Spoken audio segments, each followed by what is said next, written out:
анхны энэ өглөөний хамраа амгалан айлтгая. За эрүүл мэндийн сайдаас ганц хоёр юм асуумаар байна.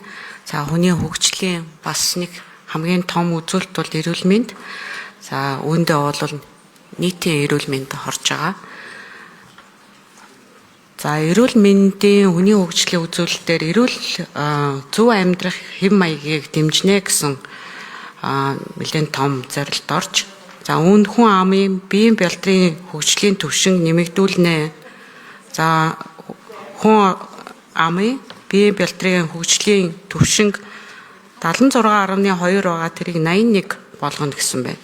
За үүнд нийтийн биеийн тамир боловсролтыг дэмжих, хувийн хвшлийн оролцоог нэмэгдүүлэх, за спортын сургалт дасгалжуулалтыг уялдааг сайжруулна гэсэн байна. Тэгээд энэ ямар ажлуудыг ер нь хийхээр төлөвлөж байгаа юм бэ?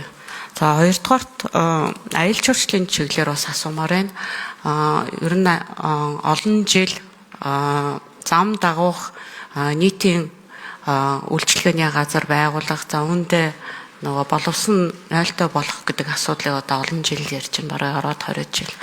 Энэ өнгөрсөн жилийн 5 жилийн үндсэн хөтөлбөрт орсон байсан. Энэ жил ороогүй. Энэ дээр ямар ажил хийж байгаа юм бэ? За чин бүрэн сайд хариулна. Микрофон 3. За их насны гишүүний асуултанд хариулъя. За эрүүл мэндийн ерөн боловсрол, нийтийн эрүүл мэнд манай энэ одоо өвчнөөс урьдчилан сэргийлэх, эрүүл амьдрах, урт наслах, чанартай урт наслахын одоо гол үндсэн суурь нь. За энэ чиглэлээр бид бас нийгмийн эрүүл мэндийн тусламжийн тухай хууль батлагдсантай холбоотой эх 5 жилд илүү одоо Монгол хүнийг эрүүл амьдрах, эрүүл чирэг Монгол хүн өвчин баригдсан биш илүү одоо урт наслах, чанартай урт наслах боломжийг бүрдүүлэхийн том зорилго орж байгаа. Энэ дотроо бол одоо аялал жуулчлал спортын яамтай бас хамтран хэрэгжүүлэх нэг том үндсэн ажил бол энэ нийтийн биеийн тамирыг хөгжүүлэх бодлого зохицоороо бас орж байгаа. За ер нь бол одоо энэ хүний чанартай амьдралын индексийн одоо гол үзүүлэлт бол ерөөсөө л одоо энэ бид эрүүл амьдрах ухаан боловсролтой байх нэг чухал юм аа. Тэгээ би эрүүл мэндийн яамнаас нэг барьж байгаа том зорилго бол одоо бид муу зуршлаас сайн хөвшил рүү шилжийе гэсэн ийм том зорилго тавьж байна. Энэ дотор бол одоо бид илүүдэл жингийн асуудал бол нийтийн биеийн тамиртайгаа шууд хамааралтай холбоотой орчин. За энэтэй холбоотой бас одоо илүүдэл жин болон одоо цусандах өөхний агуулмж энэ өөрөө халдвар бус өвчин гол одоо шалтгаан болж байгаа зүрх судасны өвчний одоо гол зүйл байгаа. Тийм учраас энийг одоо нийтийн биеийн тамирыг хөгжүүлэх чиглэлд тэр дотроо мэргэжлийн спортын холбоодуудтай хамтарсан том компанид үйл ажиллагаа эх 5 жилд одоо явуулж олон нийтийг одоо биеийн тамир спортоор хичээлдэг байх энэ том үйл ажиллагааг хөгжүүлэх зорилготой энэ төлөвлөгөө явуулж байна. За дараагийн хариултыг даваацрын дарга микрофон 5 руу суух уу? Микрофон 5 руу. Микрофон 5-ыг нэ.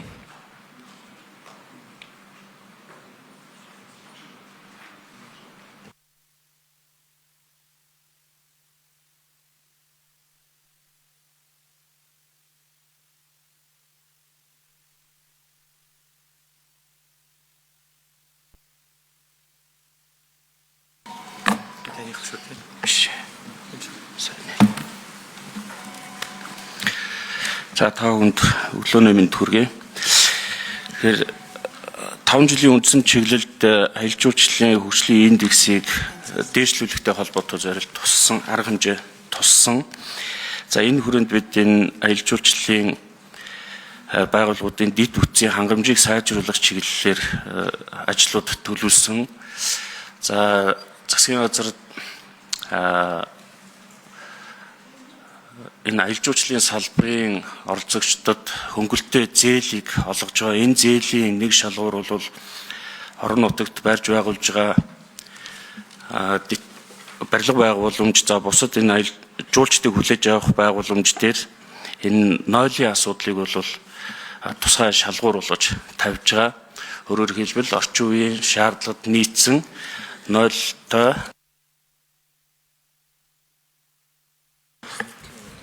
За 5 номер минут нэмий гүйцэж хариулъя.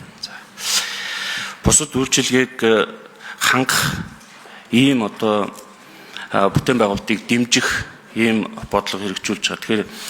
Тэгэхээр 2026 онд бол улсын төсөвдөр 150 орчим тэрбум төгрөгийн их усүр суусан. Энэ их усүрээр дамжуулж сая хэлээд байгаа нойлын болон бусад үйлчилгээний чанарыг сайжруулахтай холбоотой арга хэмжээ хэрэгжүүлээд явна гэж ойлгож байна. За Игнасийн гишүүн тодруулж байна уу? Игнасийн гишүүн. Зөвөр эрүүл мэндийн одоо сургуулиуд дээр ер нь эрүүл мэндийн хөтөлбөр орцсон байгаа шүү дээ. Энэ бас сайн зүйл байгаа. Тэгээд ер нь нийтийн эрүүл мэндийг хөгжүүлэх төсвөө ер нь нөгөө Чимбүрэн сайдаа нөгөө сан байгаа шүү дээ. Нийтийн эрүүл мэндийг дэмжих сангаасаа бол гаргах хэрэгтэй шаардлагатай байна. Энийг бас нөгөө өнгөрсөн жилийн төсвийн дийлдэг гүйцэтгэлийг харахад бол хангалтгүй зарцуулсан байсан. Ялангуяа энэ хүүхдийн эрүүл мэндтэй холбоотой энэ хөтөлбөрүүдийг дэмжих энэ төсвөөс мөнгө гаргаарай гэж хүсэж байна. Мөн аялал жуулчлалын чиглэлээр одоо тэр нойлын асуудлуудыг бол нэг бодлын нийтэмтэй чимшиг. Гэхдээ ер нь бол одоо жуулчд ирээд зүүн бүс рүү, баруун бүс Босно. Нэмж авах юм уу? Босно тий. За баярлалаа. Үг хэллээ гэж ойлголоо. За